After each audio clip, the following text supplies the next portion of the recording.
This is the Polestar one. Now, is it like the iPhone 12 Max in the way that it's super slick, easy to use, and very, very fast? Or is it more like the original iPod, where it's big, clunky, heavy, and overpriced? To find out, I'm going to show you around some of this car's features. I'm going to try and drift it in the snow, and I'm going to launch it to see how quick it is from 0 to 60 miles an hour. Now, if you haven't done so already, please make sure you subscribe to this channel, because it's very, very good, if I do say so myself. And hit the bell icon so you're notified whenever we make a new upload. Anyway, I'm Matt Watson, and you're watching Carwow. Buying a new car? Then head to Carwow, and my team will help you find your next car at a fair price. Carwow, your one-stop car buying comparison site.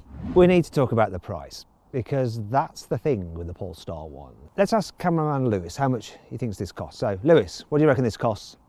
60 grand. No, it's more, mate. 80? More. No, it can't be over 100. It costs £139,000. It's a lot of money, isn't it? Now, if you want to make sure that you're paying a fair price and you're not surprised by the price of a car like Lewis was, then you want to head to Carwow. You can check out all the latest car deals there. Look at that. There we go.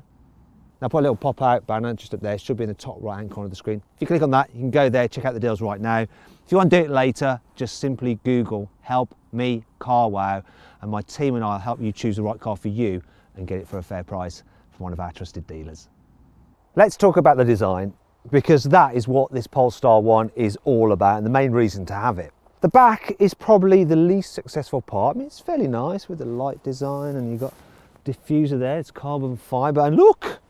Exhaust pipes that are real, as I'll illustrate with the Carwow stick of truth. Thank God for that. My only problem with the rear is that this large rear deck sort of reminds me of the back ends of those folding metal roof cars. You know, they're a bit bulbous at the back, like the old C70.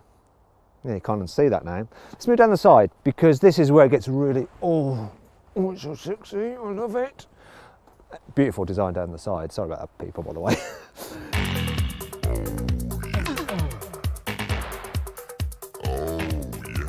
Really, really nice, swoopy roofline, wide haunches, 21-inch alloys, which look great. I like the side of this car. The chrome really lifts it as well.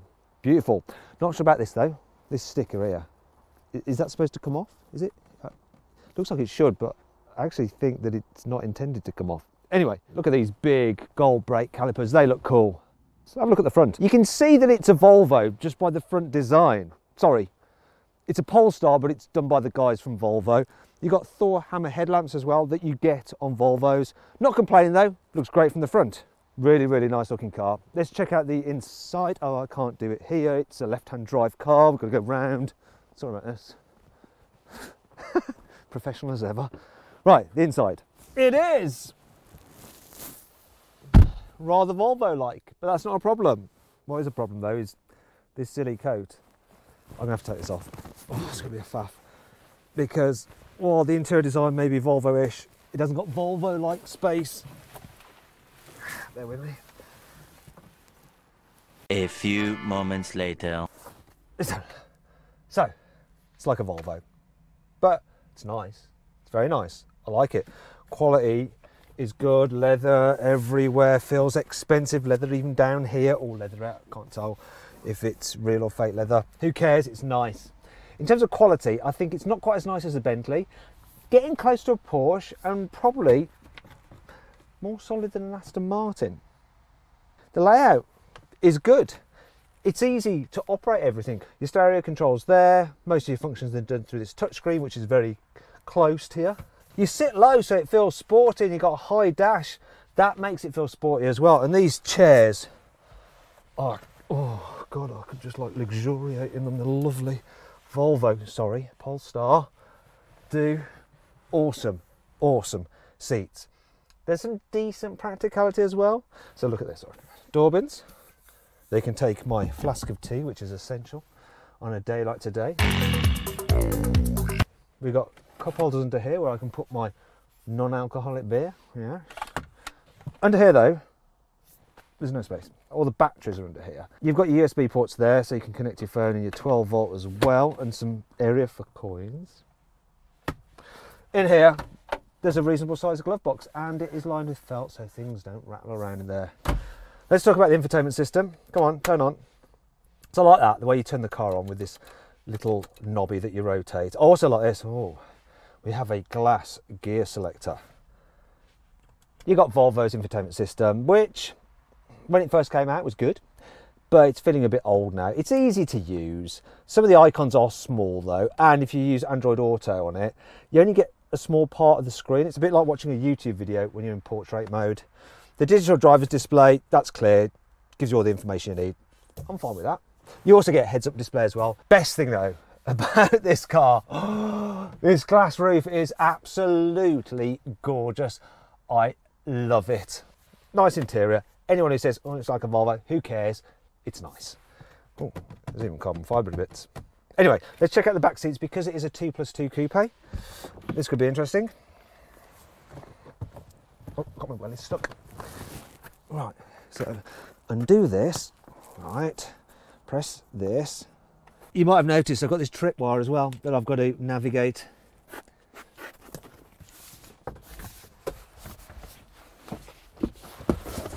Okay, I've done it. Bring it back. I've got to keep my finger on it by the looks of it. Anyway, ow. I think you can see the problem. That's dangerous. I don't think you can go in the back of this car if you're an adult. I really don't. Maybe if you're a small child you'll be all right, but adult, I wouldn't want to do that. Don't like that at all. It's a bit of a shame because actually the knee room isn't atrocious. It's not. It's better than in a Porsche 911, but that is not good at all. You do have Isofix anchor points there, so if you need to take some babies in the back, you can do. I'd rather have babes in the back. I didn't really say that. Hopefully the editor will take it out. Anyway, you've got 12-volt socket there. Shame there's no USB ports though in the back. Oh, I like this. It's nice. Shiny bits. Anyway, let's get out of here. Won't want to go very far in the back of this. Right.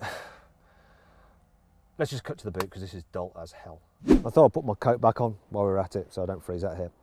Anyway, boot. So it's a bit annoying that you can only either open it on the key or a button inside of the car. There's no release, I don't think. Well, I haven't found one here at the back.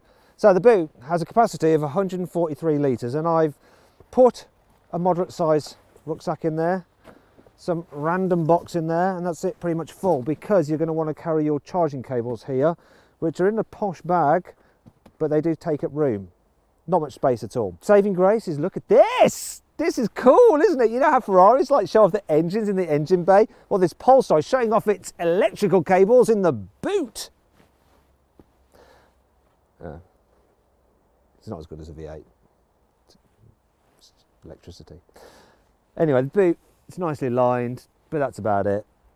If you want to go grand touring and you want to take quite a bit of luggage with you to the south of France, you're not going to be able to fit much in there, are you? You're going to be better off with a Bentley Continental GT because its boot capacity is around 360 litres. Now, if you want to check out my review of that car, put a little link just up there, popping out now. If you can't see it, there's a link below the video. Anyway, click on those to watch the videos. And that brings me on to 5 annoying things about the Polestar 1. This is the Polestar 1's key. It's so cheap and nasty. It looks like it's come out of a cracker. This is not the key of a car that costs £140,000. It's not even the key that you'd expect to find on a car that costs £40,000. It's very snug in here, and the centre console is very close and very hard. And when you're manoeuvring and turning the wheel around like that lots, you can sometimes bang your elbow off it and it hurts. I'm going to give you a quick reenactment as to what happened to me earlier. You ready? Oh, you When you're manoeuvring at low speeds, the brakes make a weird creaking sound like this.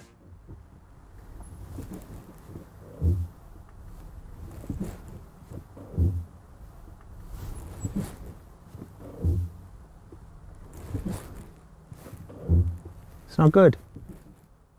The reversing camera is positioned really low down and close to the road, which means it soon gets covered in grime, especially in conditions like this. And it doesn't have one of those features like you even find on something like a Nissan Juke, where it'll have a little jet wash to clean it off, which means that most of the time it's useless, or you have to keep getting out to clean it by hand and then get back in and carry on parking. If you buy this car, you're going to have this sort of conversation with your friends. Hey, do you like my new car? Yeah, it looks really cool. What is it? It's a Polestar 1. A Polestar? What's that? It's a Volvo that's made by the Chinese and it's a hybrid. Oh, a Chinese Volvo. Does that mean it's cheap? Actually, it was £140,000. 140 grand! You know, for that kind of money, you could have had an Aston Martin DB9, a Bentley Continental GT, or pretty much a Porsche 911 Turbo S, don't you? Anyway, what's it called again? Off. It's not all negative though. Here's 5 good things about this car. There's loads of carbon fibre used throughout this car, such as this member here in the boot. In fact, all the body panels are made out of carbon, and that saves 230 kilos over making them out of steel. Polestar says this car will do 470 miles per gallon and it emits just 13 grams per kilometre of carbon dioxide. Obviously that does rely on you plugging it in regularly, and most people probably won't, and I didn't. I actually ran this car without plugging it in at all, yet I still managed 37 miles per gallon, which is actually all right. And you can drive for quite a long while at that because it has a 60-litre fuel tank. Not many cars these days are that rare and built in really limited numbers, but this sort of is. Only 1,500 Polestar 1s will ever be built. So it could be collectible one day. This Polestar 1 is undoubtedly expensive, but if you can convince your company to buy you one as a company car, you'll pay very little in benefit in kind tax on it, because it's a hybrid and its emissions are so low. So actually, you'll end up paying just £2,223 BIK tax on it. By comparison, a Kia Ceed diesel, an entry-level version, the BIK on that would be £2,547 a year. So that way, it's a bargain. Unlike Porsche and Bentley, Polestar won't try and rinse you out with the options because this car comes fully loaded with kit. For instance, you get things like a Bowers & Wilkins stereo as standard. Sounds epic. You get automated cruise control with lane keeping assist. In fact, there's only one option available on this car, and it's matte paint, and that's £4.5 grand. Now let's talk about the hybrid tech on this car. So it has a 34 kilowatt hour battery pack, which is pretty large for a plug-in hybrid, though that does add to the weight. It means this car weighs over 2.3 tonnes. Still, you get 77 miles of electric-only driving capability. Apparently, you probably won't get that in reality. But still, that's the biggest of any plug-in hybrid, and it can actually drive on electric power alone at speeds of up to 99 miles an hour. Why can't they just get that extra 1 mile an hour to tick that 3-digit box? In terms of charging, you can actually charge quite quickly. Normally plug-in hybrids are really slow to charge, but this is all right. If you go to a fast charger, you can charge from empty to 80% full in 40 minutes. Then there's the power element. Now, before we talk about that, I just want to point a few things out here under the bonnet. Look, we've got adjustable Öhlins dampers, though you do have to adjust them by hand, which no one will probably ever do. And look, carbon fibre air intake. Lovely. Anyhow, this engine. It's a 2-litre with a supercharger and a turbocharger, and it's mated to an 8-speed automatic gearbox. That drives the front wheels. Driving the back wheels are 2 electric motors, and when you combine the output from the engine and what you can get from the motors, combined you get 609 horsepower and a whopping 1,000 newton meters of torque. This Polestar 1's supposed to do 0 to 60 in 4.2 seconds, but let's see what it can do, especially this timing gear up here. Let's boost build it. Here we go, here we go, here we go. Oh, the front wheels skip. And again, it's weird. What do we get? Oh, come on, I can't see it. 4.4 seconds. Bit slower than they say, but those front wheels were skipping. Right, let's try it again. Come on. Oh, that's horrid. Oh no, and it was slower. 4.56. Right, I'm going to do it one more time. This time I'm not going to brake boost it and see if it launches better. So here we go. Come on, 3rd time lucky. 3, 2, 1. Oh, still that weird skip then. Got a time, that was better. 4.32. So not quite what Polestar claim, but it is a bit slippery, though still nowhere near the performance you can actually get for this kind of price point. Seeing as we've got a Super Coupe with over 600 horsepower, it's 4-wheel drive, but with 2 electric motors on the rear axle, so torque vectoring, and it's been developed by the guys at Volvo who know a thing or two about driving on snow, and I have a skid pan covered in snow.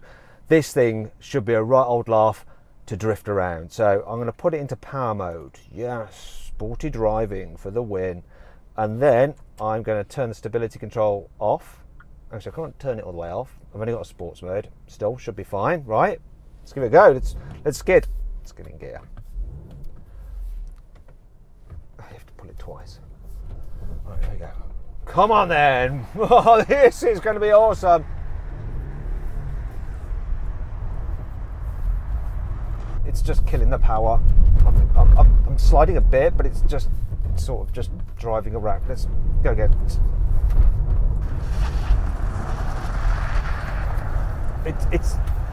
It's doing a lot of stability controlling. I'm not allowed access to the full 600 horsepower. It's not letting me. I've got maybe 100 horsepower. It is sliding a bit, but the car's doing all the work. I'm not doing anything here.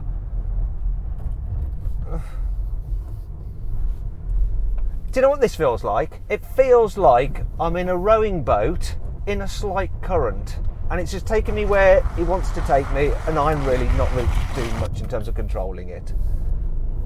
I want to do massive big donuts and I can't even spin it around. Look, floor it. Come on, come around, come around, come around, come around. No. Oh, it did eventually.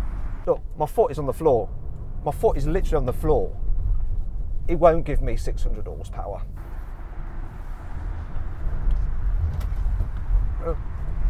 I bet this is looking pretty pathetic on the outside, isn't it? I'm bored of this. I'm bored. That's enough hooning around. Let's see what this car is like just for daily driving. So I'm going to go into the drive mode and put it into pure. So now, electric mode only, and it's rear wheel drive. That's what it's like. It's quiet. What's the acceleration like when you've just got electric? I mean, it's actually all right. It's like a normal average car. It doesn't feel like a normal electric car, say like the Polestar 2 in terms of acceleration, because it's trying to shift so much weight. But it's quick enough in electric power alone. It's all right, that. Do you know what else is interesting? Because you haven't got a really big engine up front, you don't have a long bonnet. So even though you sat low and the dash is quite high, you can judge where the corners of the car are quite easily, which is handy when you're driving around town. The turning circle isn't too bad either, so you can manoeuvre it all right. And of course you've got surround view cameras and things like that. It's all right to drive in electric power alone. Maybe it's faster, something like a Renault Zoe, I think. So nippy, but not quick. But then you think, wait a minute, I just paid 140 grand for this. I don't want it to feel like a Renault Zoe. So there you go. All right, let's just go into hybrid mode and let the whole system figure out what it should do. And then when you put your foot down, it does take off. There's a big wallop of torque when it all hooks up together. The only problem is, it's as though the front drive system with the petrol engine and the rear drive motors are communicating via a Zoom call, because there's some kind of like lag and delay, and occasionally they talk over each other. It's like they can't quite marry up. It's not natural, and there's a bit of a pause when you put your foot down for the engine to fire up and take off, and then there's like a moaning, like a dying ox from under the bonnet. You expect in a Grand Tourer to have some like beautiful soundtrack from a V8. Not here, not at all. In fact, it makes not really want to put your foot down. That's the problem with it. Another problem with it is the ride quality. So in town, the suspension just seems so firm. It's like bounces and bangs and crashes over bumps. It's as though they haven't fitted springs made out of metal. They've made them out of wood. Sometimes in Grand Tourers, when you go quicker, the suspension like smooths off, but it doesn't ever seem to in this. It's always like bouncing you around. It's not really that comfy. And you know, it's supposed to be a Grand Tourer. I don't feel like I want to go on a Grand Tour in it. I really don't. And in a way, a plug-in hybrid doesn't make sense for a Grand Tourer. Yeah, it's got a decent electric-only range, but really, if you're crossing continents, you'll get through that in a second, and basically, you've got a Grand Tourer with a 2-litre petrol engine. It just doesn't seem right. I think this car is confused, and they've sort of got it all wrong. Also with the Grand Tourer, you want it to be quiet when you're just cruising, and I've noticed a weird wind noise from just up there. I don't know if there's a seal of these, but it's like around 70 miles an hour. But what is this car like when you're doing your Grand Tour? and you reach a twisty road. Well, I'm going to put it into power mode again for sporty driving. But, well, at least it's got auto brakes. I tried to accelerate into the car in front and it wasn't allowing me to. Yeah, we've got the safety systems, that's good. But once again, there's that kind of miscommunication between the front axle and the rear axle. It just doesn't feel great. It doesn't encourage you to put your foot down. The steering is relatively accurate, but you don't get any feel through it. Brakes are strong though, and they don't have that weird grabby feeling that you sometimes get on plug-in hybrids as they transition from the regenerative effect to charging up the batteries to the actual friction brakes. So that's good, but they need to be good because this is heavy, and you notice how heavy it is in the corners. You really do. It doesn't encourage you to chuck it about. In fact, you don't really want to be hooning through the corners like you might do in something like a Porsche 911 or an Aston Martin DB9 or even a Bentley Continental GT will run rings around this, I think. I don't know what to make of it really. I'm actually very late to drive this car and I've been looking forward to it for so long, and I'm totally underwhelmed. I'm a little bit disappointed actually. In fact, if I'm brutally honest with you, this is one of the most disappointing cars I've driven in a while. It really is. Sorry, Polestar. At least you got the Polestar 2 and that's decent. Do you know what they should have done with this car? They shouldn't have bothered with the Polestar nonsense. They should have just had it as a Volvo equivalent to an Audi A5 and dispense with a hybrid bollocks and just have it front wheel drive to save a load of cash. People would love a cool looking Volvo in this body shape, and without all that electrical gubbins, it'd be reasonably priced. I mean, an Audi A5 is actually pretty decent value, especially if you buy one through Carwow. I mean, I'll show you, right? Put a little link just up there, popping out now. If you click on that, you can see how much you can actually save on an Audi A5 through Carwow. I'd rather have an A5 than this, to be fair. Am I being mean? Let me know what you think of this car in the comments below, all right?